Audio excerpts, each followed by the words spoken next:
Because the meeting's on February 3rd. No. Good to see everybody out tonight. Got a good turnout. Appreciate you being here. We're going to call on Commissioner Jackson if he wants to call. Thank you. We all just need to get closer to the mic. A little louder too. Louder too. That will work? It's not really loud enough. It sounds good to you, but it doesn't sound out here. It sounded real loud to me, but y'all can hear it. Could- Okay, I'll speak up a little more. Commissioner Jakes, would you open us on the prayer? Yes, sir, Mr. Chairman. Resolution. Let's pray. Heavenly Father, Lord God, we just thank you for this day. God, we thank you for the many blessings of life. God, we just come before your throne tonight, God, seeking wisdom, seeking leadership from you, God, for each and every item that's on our agenda tonight. God, we thank you for supplying the needs of this county, the citizens, the businesses, and the school system, God, and we just thank you and praise you for that, God, to look to you to meet every need.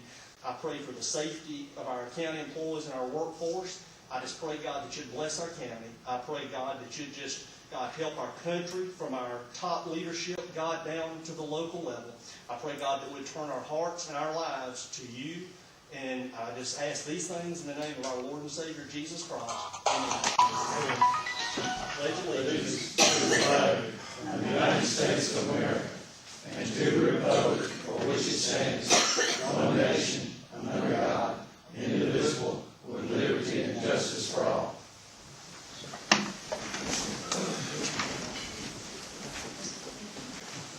Before we move on for anything listed on our agenda tonight, I'd like to recommend that we amend the agenda on the health insurance. Mr. Holbrook is listed there. Amend the agenda, drop that off. Do I have a motion? We do that. I'll make that motion per your recommendation, Mr. Chairman. Thank you, Mr. Jay. Second for Mr. Strickland. All in favor? Okay. And Mr. Chair, I'd like to amend the agenda to discuss the Highway 106 racetrack. All right. I will second. And I guess that would be agenda item. We can replace that with F. Yes.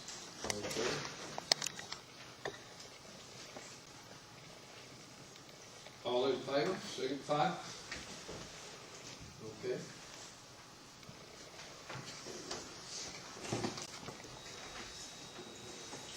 First order of business is approve the January 6th public hearing meeting minutes, and also January 6th, the regular board meeting. Commissioners, you have an opportunity to look those minutes over. Do I have a motion? We'll accept them. Based on review, I so move, Mr. Chairman, that the minutes be accepted as written and distributed. Thank you, Commissioner Jay. Makes a recommendation to approve those. Do I have a second? Second. Second by Commissioner Franklin. All in favor? So approved. Next thing on the list here is public comments. Do we have under A item? Do we have any individual from the public that would like to make a comment? I would like to make one comment. When we had the ice and the snow the other night, the comment I'd like to make is give a big thanks to Tony Boyles and the DOT Road Department. Did a super job in handling all our state roads. We certainly appreciate him doing that. I also like to give a big thanks to our road staff for doing a good job and keeping everybody as safe as possible in those conditions. Any other comment? Just like to echo that same sentiment, Mr. Chairman. Thank you, Commissioner. First thing we have after that is the ACCG Centennial Resolution that has been drawn up for us to look over. The ACCG, Association of County Commissioners of Georgia, has been in existence now for 100 years in 2014. And so a resolution has been asked by them to be drawn up by each county. So we have enclosed there for your review and approval, a resolution. Do I hear a motion that we accept the resolution? Make a motion, we accept the resolution. Commissioner Strickland makes a motion, we accept that. Do I have a second? I'll second for the purpose of discussion. Just a quick question. We're utilizing their template. This is not something that we're going to have to draft or use any legal services or anything else that would cost us, correct? It is actually a resolution of support of what they do for. Correct. I just wanted to make sure that they were not requiring us to come up with deviations to that template resolution, something that we had to spend our time and resources on. That's correct. Okay, thank you, Mr. Thank you for the clarification. All right, we have a second. Any other discussion? All in favor, raise your right hand. All right, 5 votes support of the ACC resolution and all they do for our county. Can I mention one more thing about this as well? They're having, in Savannah, where they're doing the courthouses. They're having in Savannah where they're doing the courthouses, all 159 counties. And what I was going to wonder is see if we could, instead of us having to come up with money to do, see if I could come up with some private sources, maybe to get several attorneys or whatever I've spoken to that would be interested in contributing for the print, and then also having the print hang right here to represent the courthouse. If we were to do that. Right. But that's just, Yes, why don't we look at that at our next agenda and discuss that issue. Moving along in the tax digest correction resolution, I call on our tax commissioner, Mr. Robert Barton. You got any comments about the resolution you have on the tax digest? Just from time to time, it is necessary for us to make corrections to the digest, and we just wanted to document the proper procedures for doing that, sir. So the resolution for the correction to the tax digest, we have before us here. Hopefully you've read that, so we'll have a guideline to go by in the correction that Mr. Martin's talking about. Do I have a motion that we accept that digest correction? I make a motion, we accept the correction. Commissioner Strickland makes a motion, we accept that. Do I have a second? Second, Mr. Chairman.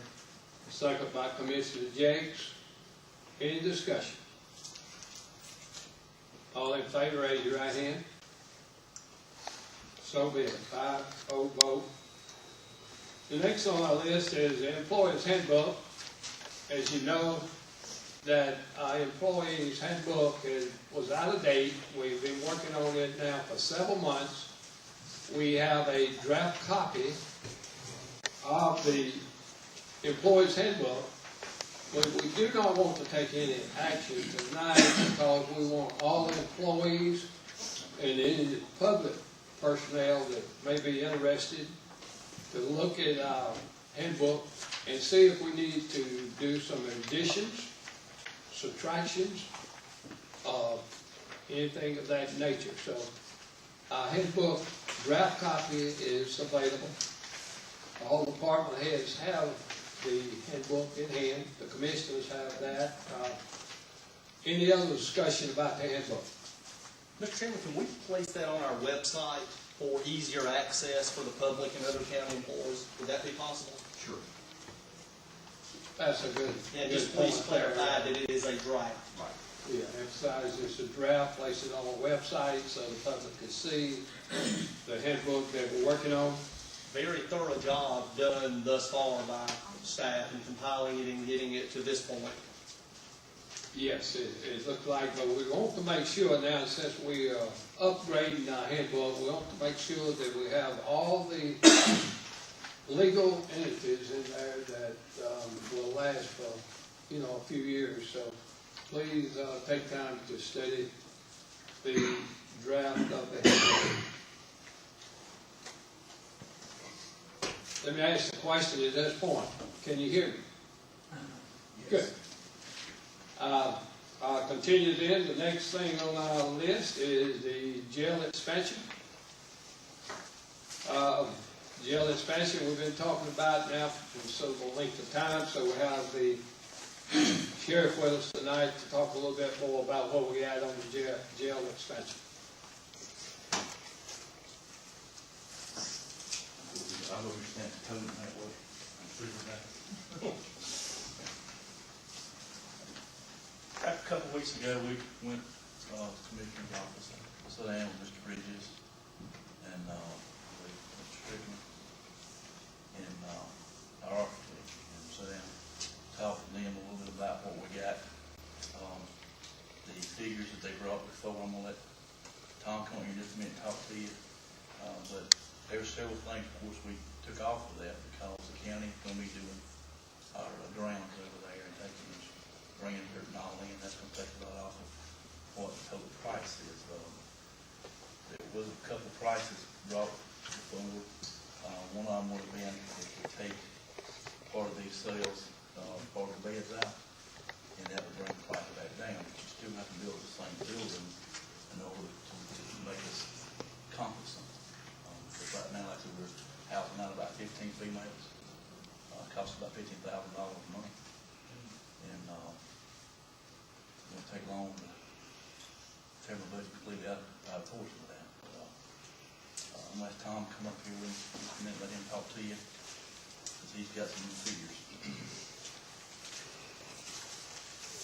And I also gave y'all the paper there about the lease factor on the last page. It shows for removal when you add 5. Human office, and for a ship, and filtering will be the lease factor there. If you look on the last page, it should show you all that.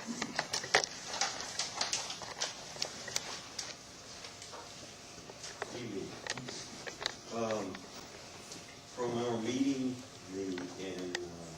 day after Christmas, we brought in a budget, and between that and the meeting we had about 2 weeks ago, we sent it back to one of our contractors who has been willing to help us with this, putting in budget costs. And a lot of these are a little more conservative than when we get to the final aspect, because we're still in the first figures we brought in were based on schematic plans. He's taken the preliminary plans, but still without all the details on mechanical, electrical, plumbing, and a lot of the details that go with the plans. And we brought the budget down about $300,000 or $400,000 from what we had said in that. The budget we presented to you to the commission at the commissioner's office about 2 weeks ago, where we had a sort of a little work session on where we was to give sort of an update, was a project for this. We're looking at adding 98 beds. There's 4 dorms, 3 of them have 24, 1 of them has 22, and then there's 4 isolation beds that are outside. So if there is a problem within the dorms, because 3 of them are straight dorm rooms, which means there's 24 inmates in that room. And if there's some kind of something that needs to be broken apart between 2 getting in a fight or whatever, the guards that are in that building can take them out of that dorm and put them into an isolation. Doesn't interfere with anything, the way the housing works in the existing facility. This building is, I won't say self-contained, but it's to try to do the best it can without putting the other one on a bind if there's a problem or something like that. The budget came back with contingency and a 2.5% contingency, right under $2.4 million. That was for approximately 15,500 square feet, or about $153 a square foot. Today's cost in the Atlanta area, because since then I've gone back, rechecked it out again, using Metro Atlanta and going out to the surrounding counties. Dodge comes back saying the typical cost of a jail is $260 to $280. We're over $100. We pulled down. We're $100 under what the average, what is being built in the region. Part of it is we've got dorms and we have less cells, but we have the number of beds. I've talked to 2 or 3 people in the jail business since this, and they feel that it's really to do for this price per bed. It's extremely good because it's not, the rest of them are running a lot more per bed that we're creating. Now, we're putting the 3 dorms of 24 and 1 of 22.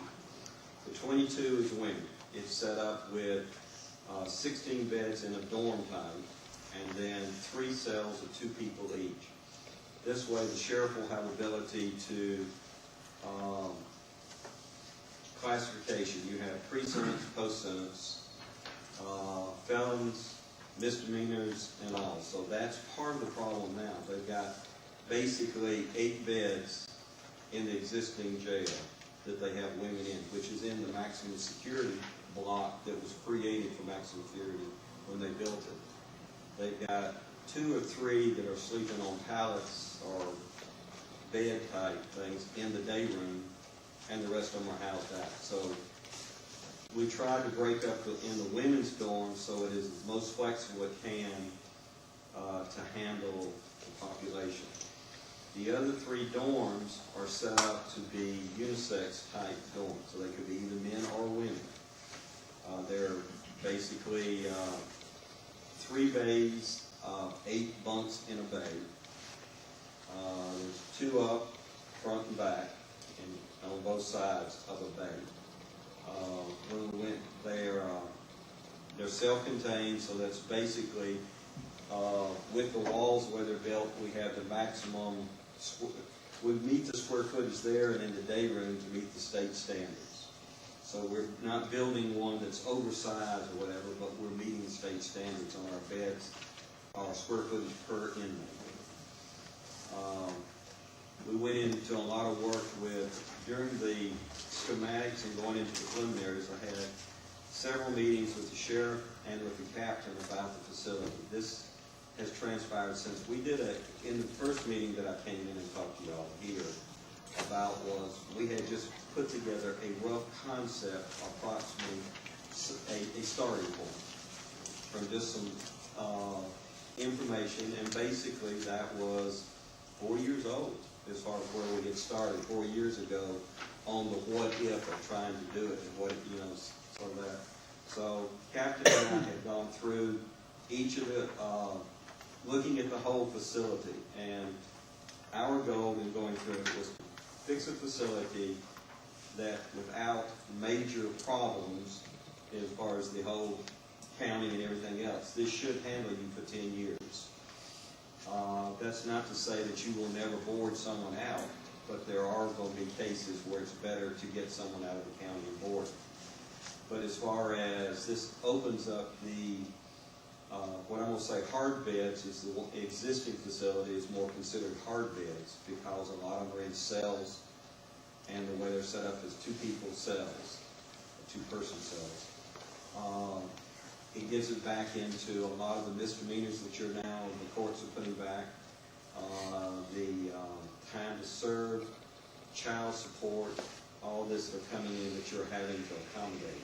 It also pulls a certain group that they use for trustees that they're presently in hard beds in the existing facility. This puts them into more of a dorm set, which then opens back up the other. So we now, the biggest thing in all the jails is the classifications is coming down by the courts. Pre-sentence, post-sentence, and then you got all the categories within. So you don't want to pick someone up, they got caught for DUI and put him in with a convicted felon that's in for manslaughter. I mean, this is the types that you're watching, and this is where the problems come. This is why a lot of the boarding out that's been going is you can't mix, or you're putting yourself on type things on that. square footage per person, and all this are other things. So in this, when we did this price, we came up with that. I had asked them, based on our meeting in December, what are some options as far as expand, could we do this in phases? We came up with 3 options on this. We could, and they were option 1, 2, and 3. Option 1 and 2 were build a facility, but not do any of the finishes, the cells, the beds, any of the things that go within the cell block themselves. So that would start you out with basically about 50 beds, and you would have 50 to be able to add to it. The savings on those 2 options are approximately $127,000 per bed. And that's the security equipment, the steel cell, the table, all the stuff, the cameras, everything that goes within that block. The shell is there. The heating system, we would just be tempering the space so it would not be a full system that would be running. Our water heater for that side, we've got it broken up. A lot of the jails, now in the present one you have, is if one unit goes down, it takes out 2 bays. We had set this up from past experience. Every place has its own unit. So if there's no one in it, they can turn the heat down or they can turn it up, whichever the temp, whether it's summer or winter. They can run it at minimum just to temper the space. So that's set up in that. The third option is it's a classroom, it's a multi-purpose space that we were creating in here. It was a first appearance room, it was a training room. The problem with the training room, the present facility has, all the officers have to actually come back into the jail to that classroom. And that's not, you're bringing, possibility of bringing contraband past a certain point to get into the jail. This is set up where it's set up, they never come into the jail itself. It's an outside room that could be used for the sheriff, there's training. It could be used for Sunday for church. It could be used first appearance. All it is just a room. It's like an empty classroom. And it has set up in it a room for a lawyer to come in and be able to talk with a person here if need be. It also has a closet that locks where the jail library, their legal library is all computer, and it would roll and be able to store in there. So it's a simple thing, but you have to have a secure place. Part of the problem now is they don't have a place. It's in mixed with other things. It is set up, the design of it, as we talked before, we designed it, basically it's set up for running for 2 people. One that's in the guard tower that has an option, is observing everything in the whole building and can open and shut any door, turn off any water, do anything. He can do it from his control panel. You have a guard that does roams, oversees when food's brought in, if anyone's brought in to a new place. Visitation is all by video. 2 of the dorms are set up on either side of the yard, which is an interior space with under roof, but it's a tempered space in the design. It's set up where it doesn't take the guard to move a bit. There's 2, one on will be set up for your runabouts, your trustees, and they are more that, and then you have one dorm that would have to be moved across with a guard present to get into the yard. So we've designed it for least amount of personnel. The question was asked about utilities. The best we can tell, average for the year is somewhere going to be around $2,000 a month for electricity and gas for this facility. And that's based on square footage, what they're using. We're not running the laundry, we're not running a kitchen. We're going to a more insulated building than they have present. So we feel that might even, on the average, we might be able to save more because the way the present facility has to run as a total unit. where we can control temperature in different areas on this one. So, and I think another question that was brought up was staffing and about the cost of staffing there. Our two, as I said, what we're saying with a 2.5% contingency was the $2,370,000. That's for 15,500 square feet, or approximately $153 a square foot. The two options, the two dorms each were $127,000 each, and the not finished the classroom is a little over $32,000. Classroom it being finished has to have secure ceiling, certain things that meet in case inmates are in there. So that's part of that. Questions? What happened to the figure that we were quoted in, of no more than $1.5 million? When we first talked, as a matter of fact, to get the okay of going forward with this, I think the 1.2 to 1.3 million was thrown out, and then you said that it would be no more than 1.5. And ever since that day, we've not seen anything close to that figure. Going back and talking, I underestimated some of the security equipment in it. We've gone back through it, going through the security equipment. Since it's not completely designed yet, some of the units will probably are higher than that. I feel, So we you know, would have $1 million worth of security? it's basically, Of $1 million over. there's $900,000 in security. Okay, well then, that does not explain the $1 million difference. Well, the prices, and I blew it as far as low because we were still working on some figures that we put together 3 years ago. And I did not go back and reanalyze where we was, because we were still, the building concept from what we met with the first time and where we're at now has been defined, is a little bit different. It houses more inmates versus, because of security, what things, we have nursing over there, which we didn't, we had just some storage rooms. So we tried to analyze the need of the 98 inmates that could be there and what spaces were needed. So the program changed some from over this time. I underestimated it. I don't know what else to say as far as coming in. I'm sure, I mean, it's public record, but how much has the county paid your firm so far? The $19,000. I think the last, That was right, 18. 18. They paid me through schematic design, based on a $1.5 million project.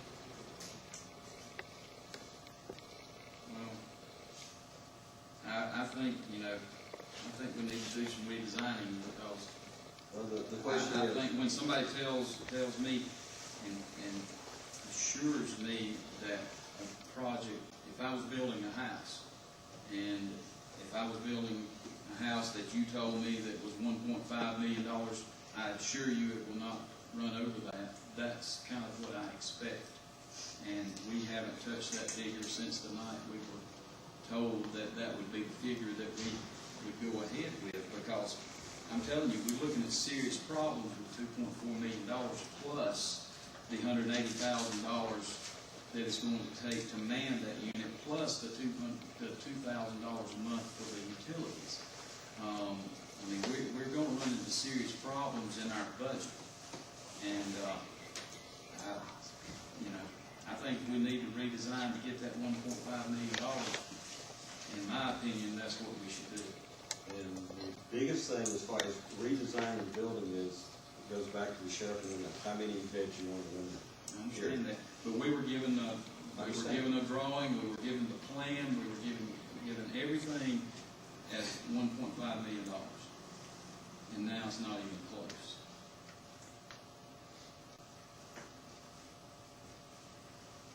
what was, excuse me, No, I'm sorry. what was the price, total price that you had on the number of beds you have listed there? With contingency in here, it's an estimated approximately 2.4 million. 2.4.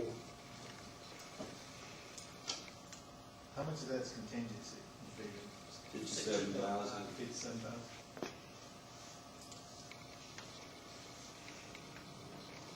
And I mean, if we get involved in it, is it going to be 3.4? I mean, that's, No, that's why I went to versus me trying to pull from prices when we, and I'm sorry, and I'm not going to my defense, I messed up on that when I gave you that to begin with, but, and I take blame for that. What has happened is prices, a lot of them in 2008 when I started talking to the sheriff about this, prices fell out, the bottom fell out of prices then, and we were doing things for that kind of money. And I really did not, and I'm not saying that we weren't serious about it, we were serious about what we needed, but we never really got down to a point since then were we ready to begin. And so the pricing never really got upgraded. The program sort of changed a little as we evolved because he was running into the number of certain types of inmates that he was housing or housing out. This became more the concern of what are we housing out? How can we handle this for 10 years? More so. And this goes back to a previous, probably the first time I heard about it was probably 2008, 2007 when I talked to you.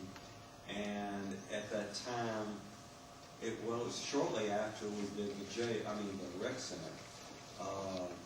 I was being asked some things because we were dealing with a 100-bed tent structure.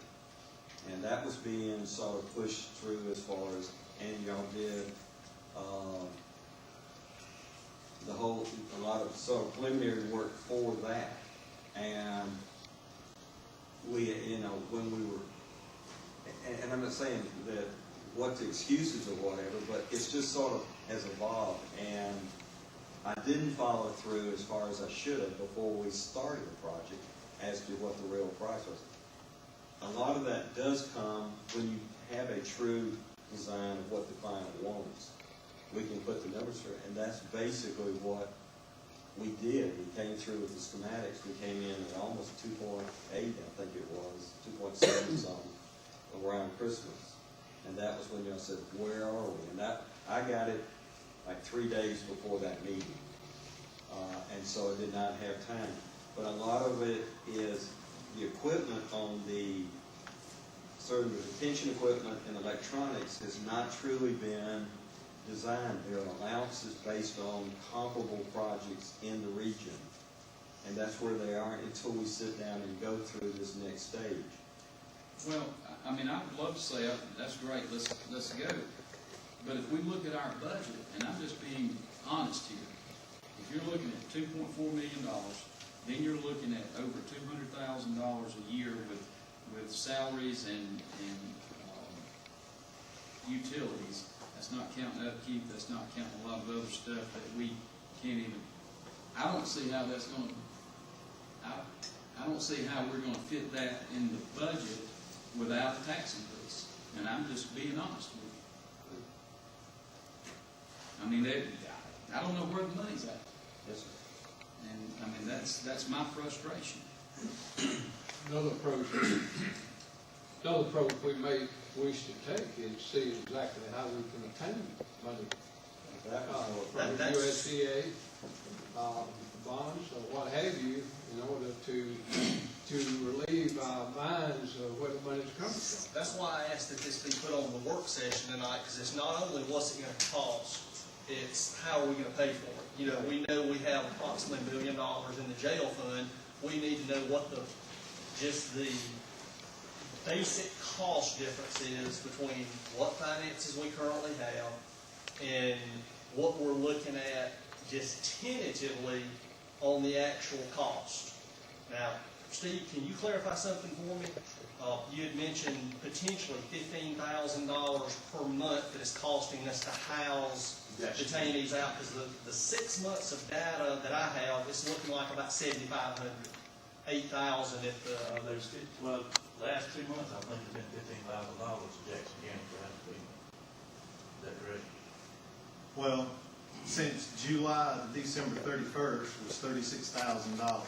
If you go back to 2005, we had averaged $1,750 a month housing out inmates, just on the I average. was looking at more current data that took us to December 31st, and it was about $7,000.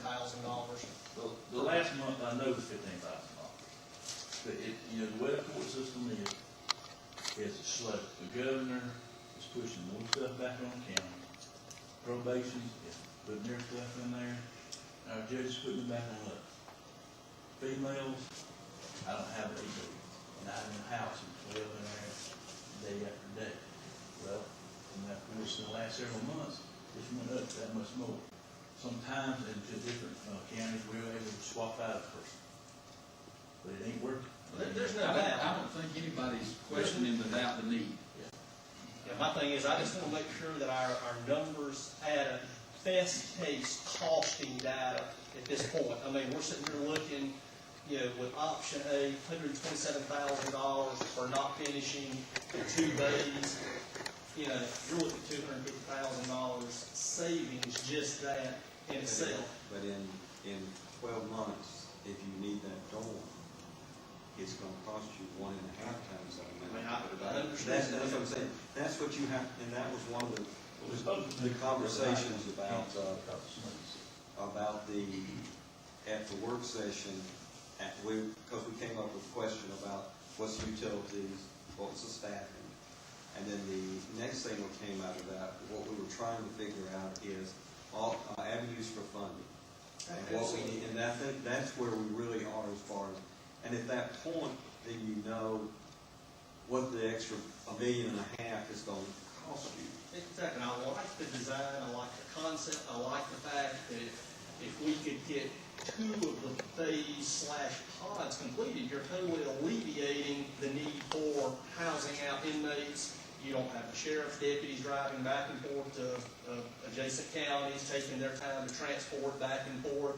But we do need to look at this thing from a financial perspective, where we are and what we can afford, and we can only do that finding out what's available as far as grants, loans, etc. So we've got to work on both of these aspects at the same time, and then, you know, again, look at potentially ways to maintain the integrity of the structure, but look at possible designs that would reduce the cost. And nobody can actually say what it's going to cost until we put it out to bids and we sit in there in the office and open the bids. That's going to be the true test at that time. It's basically how much is on the street. We're basing it on theoretical data up to that point. But we do need to proceed from both aspects, looking at reducing the overall construction cost and looking at where we're going to get our funding based on the current data that we have. And I don't think there's any doubt that we're going to need to look at not finishing those bays if we're going to go with that 4-bay concept. You know, I don't want to come back 2 or 3 years down the road and have to add on. You're looking at, and I'm 100% on board with that. We've got to get this towards manageable. I've worked some numbers, and as Commissioner Harper has stated, we can't afford what I'm seeing here. Basically, you're looking at over $2 million, and the cost savings you're looking at is probably somewhere around $70,000 to $80,000. Maybe that's rising depending on the number of detainees. Sounds like you're having it increase on a monthly basis. But then there's going to be another $100,000 added in overhead cost for the expansion, which has got to be factored into the budget. But agree, we need to move forward. We just got to do it in a very logical, methodical manner.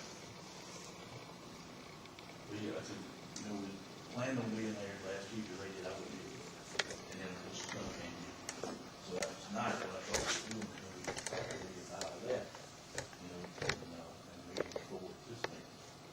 So I guess we need to give feedback at the next.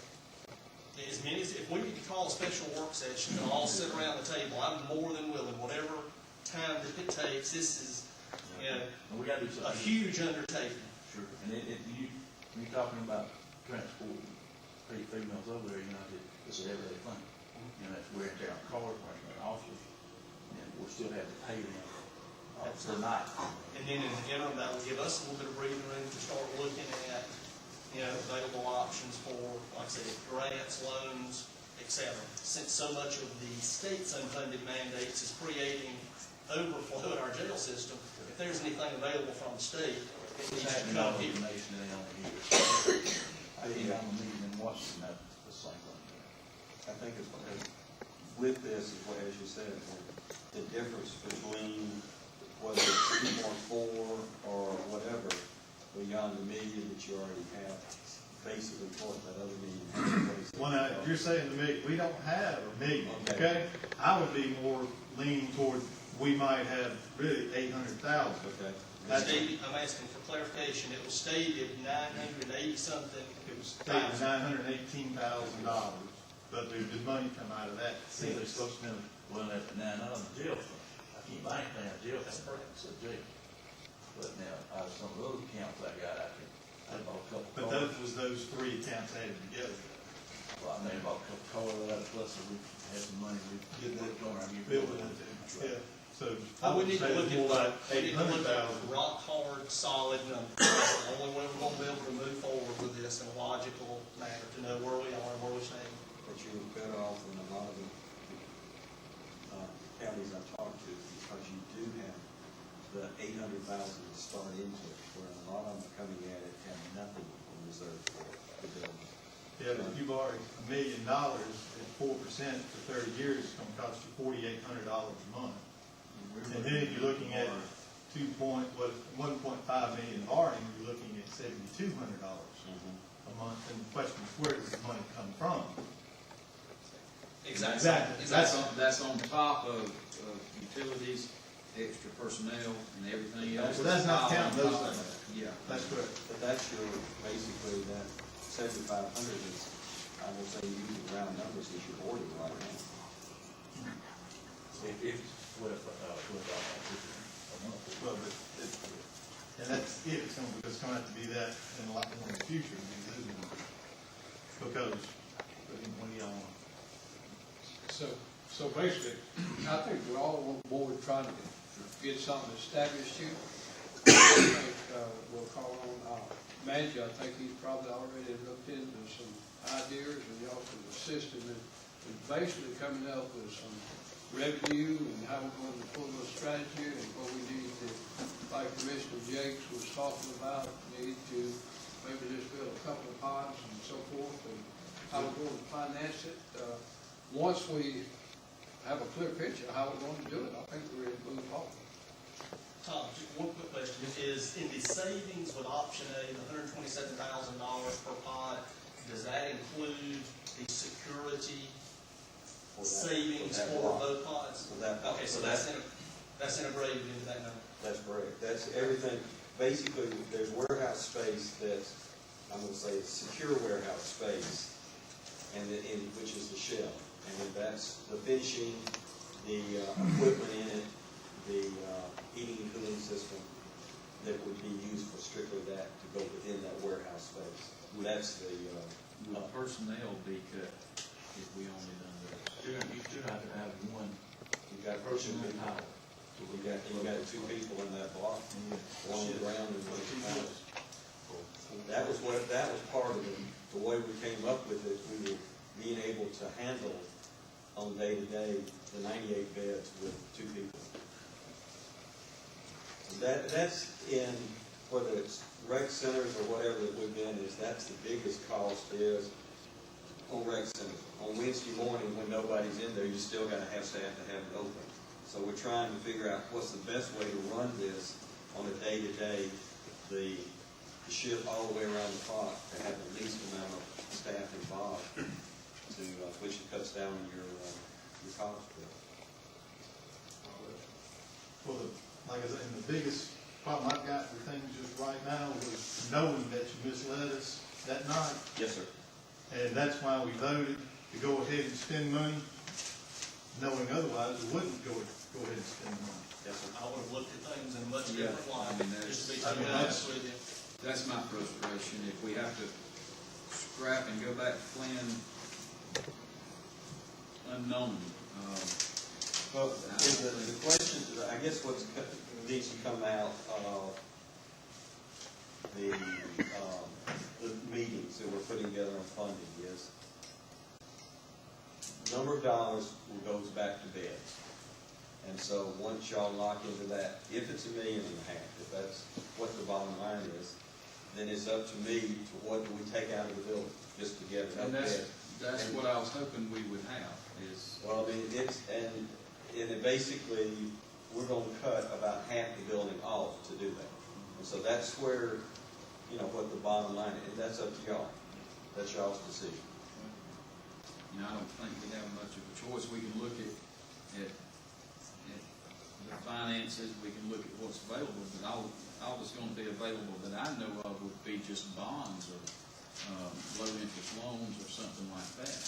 I don't know of any grants that would be available to us, so, I mean, in a sense, it's nothing more than just borrowing the money, and, interest gets pretty expensive on that kind of But money.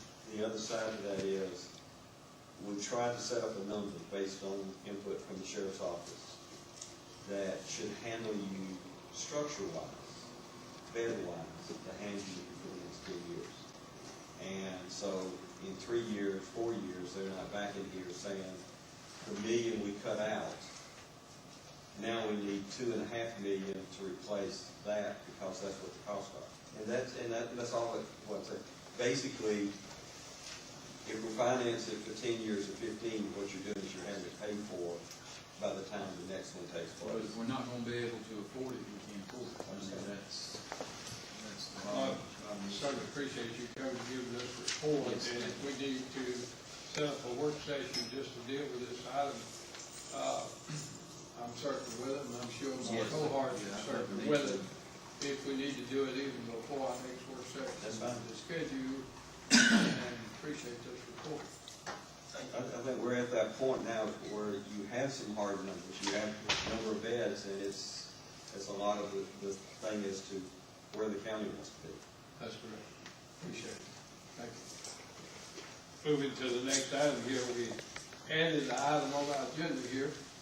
Up on 106, we have a racetrack, some sort that we've been, getting some complaints. So, Mr. Harper, you asked to put this on the agenda. Yes, I did. I just want to know where we stand with this. I know citizens have been very upset, about this racetrack.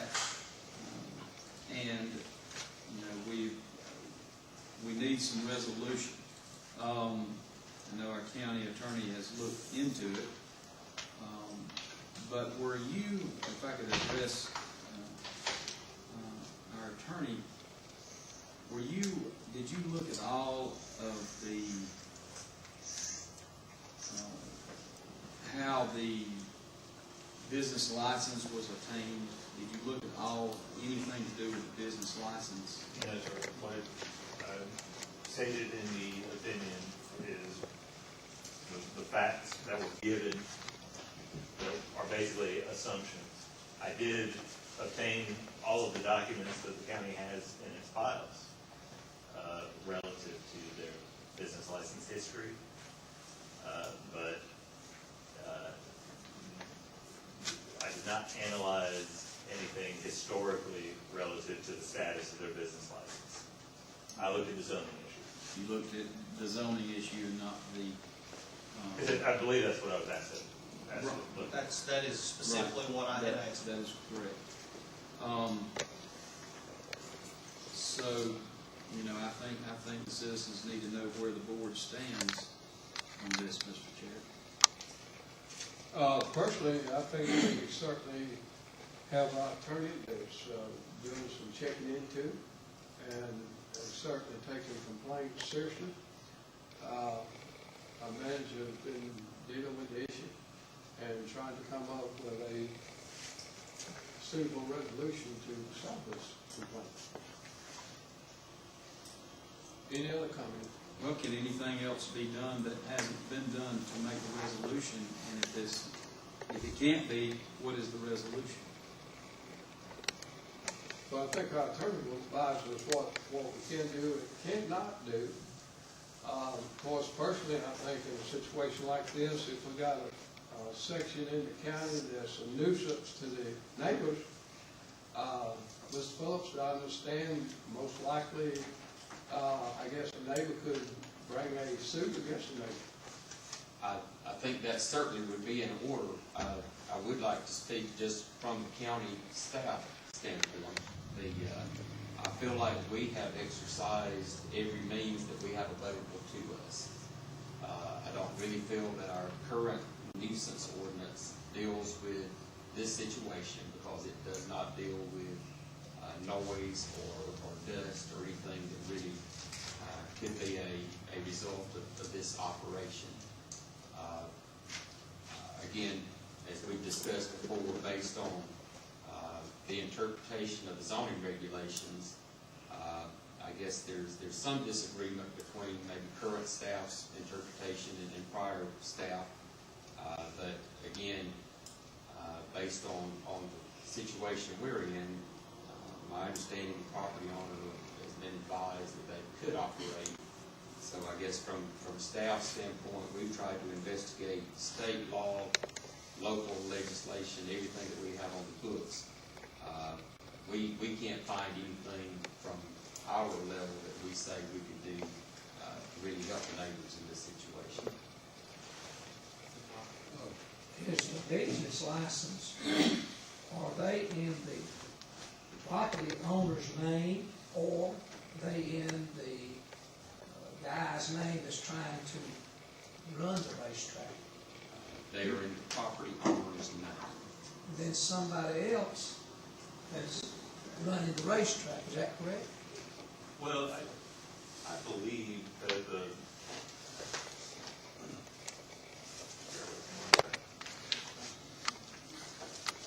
I think that the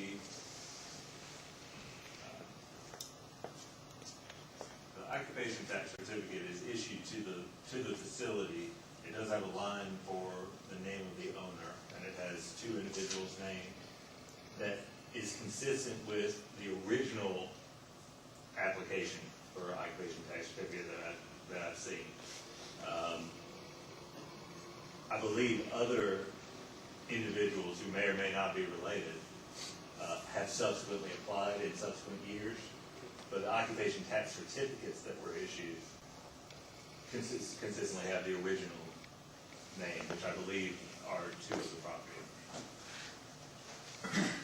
Have we done anything to try to sit down, have some type of communication with them? The only communication that I've had directly with actually the operator, not the property owner, but the operator, was at the first time that I got indication that the facility was up and running. At the time we had a discussion, he made it very clear that it's not actually a racetrack, but it's a motocross facility. The indication that he gave at the time was that people would come, they would be allowed to bring their bikes, they would be allowed to ride on a motocross facility. I expressed to him at that point that when the facility was in operation previously, I knew there had been some issues with neighbors, there were some issues with EPD, there were some issues with Georgia Department of Transportation regarding the facility. He offered to, and he told me then that the plan was we'll operate Saturday morning till dark, we'll operate Sunday probably after lunch till dark. Now, from what I understand from some of the calls I've received from neighbors, that's not necessarily what's taking place as far as operation. I've got two issues. The first issue is, from my understanding, they have not been in operation in years. The second issue, you said that the owner said it was not a racetrack, correct? That's correct. What does it say on the business license? On all of their applications and on the business license, it says racetrack. It says racetrack. My personal opinion, I think it was improperly obtained, and I'm ready to move forward with it. Here's the question I have, and based on my review, this is what I had really, with the consensus of the board, tasked our county attorney with, and if you could elaborate and not compromise anybody's position. In my review of our current zoning ordinance, it is very specific about a non-conforming use, business and or facility, that there is a 1-year duration required if that business is not functional, non-conforming, it loses that status, and for it to go back into a non-conforming usage would have to again go back through zoning. And just my assessment, I'm not trying to play attorney here, it does not look like this business, based on the way that I interpret our zoning regulations, should be functional. And I want to be very clear that, if I'm going to err, I want to err on the side of caution of somebody being able to exercise their rights and freedoms to utilize their property as they deem appropriate. But the way that it appears here is that they are not in compliance with the letter of the law and the spirit and intent of our zoning ordinance. And especially this type of operation, because if it goes, how long has it not functioned? 8 years? I don't know the specific time frame. But in that it's time frame, if approximately. somebody's moving into the area and you have this business that is not operating, and the assurances that it was not going back into operation, and people buy houses, buy land, build houses, and then it opens up again, it's just not right. And another aspect, just in analyzing and evaluating this issue, our former county manager, who was acting as planning director at the time, one of the reasons that they are currently operating is because of his interpretation of the zoning regulations at that time. He evidently gave them verbal, although I see nothing, can find nothing in writing. I know, John, you've been very diligent in trying to locate something. If I were going to open a business, I would want something in writing confirming a county's position on utilization of property. But based on my review of that, I don't know if a duly authorized representative of a governmental entity can override an applicable law and or regulation. I don't know, just because Billy Morris, acting as planning director, told them that they could do that, that would supersede an existing law and or regulation. And I'm just laying everything out on the table, not trying to compromise or jeopardize anybody's position. There's just, there's people with concerns. I think we all want to know where we stand, good, bad, or indifferent. And I think, and correct me if I'm wrong, but I think that was part of the question, again, that was posed to the county attorney, is, does that supersede? And that's addressed in my legal opinion. I don't know anything that I could add to it here. Any other comment? May I see? I know about it. Well, like I said, I'm ready to move forward with exploring the option of how the business license was obtained, and I'm ready even to put it to a vote. I just don't see how it can work. The business license being in one person's name and somebody else operating. That don't look like the operator would have to have his own license. We explored this, and our attorney has done a thorough job evaluating and analyzing this from the standpoint of zoning. Is that something that this board would like him to look at from another aspect of the business license, or have you done that in your review? No, I wouldn't say that I had done that in my review, and there could certainly be some benefit to some additional review from that angle. I mean, that is not something that I looked at or analyzed or included in the opinion. I mean, this is a very delicate situation, property rights, property interest. I think we need to thoroughly assess it before we take any vote, before we take any action. I would just ask for the consensus of the board to direct the attorney to further review this from the aspect of the licensing. So I think that's huge here. I think you should do that. I mean, of course, it's fine, like I said, I have an opinion on it, and I'm ready to move forward, but I don't think anybody else is. I think some things are worth doing, and I think there's a lot of citizens that are really suffering because of this. So I think there's consensus is to look at it from the planning, From the business license. business license. With regard, specifically, you're asking me to look at the validity of the existing business license based upon changes in ownership, changes in operation, And lack of operation. and representations made time in the application for Yes. business license Yes. that may be That's- contrary to the operation. Yes. And I'm like Mr. Harper, ready to move forward on this issue, but we need to be real clear what the commission would be voting on. So I'm in a consensus to, let's find out exactly what we need to vote on and take some action. Any other discussion about that issue? I think as far as before we vote, I think get all of that, and then I think we need to sit down, we need to sit down with that individual as a board as well, before, after, Well, trying to find some kind of, I can't imagine it, because I really sit down and discuss the issue maybe face to face a little bit more about our concern after you talk to our attorney.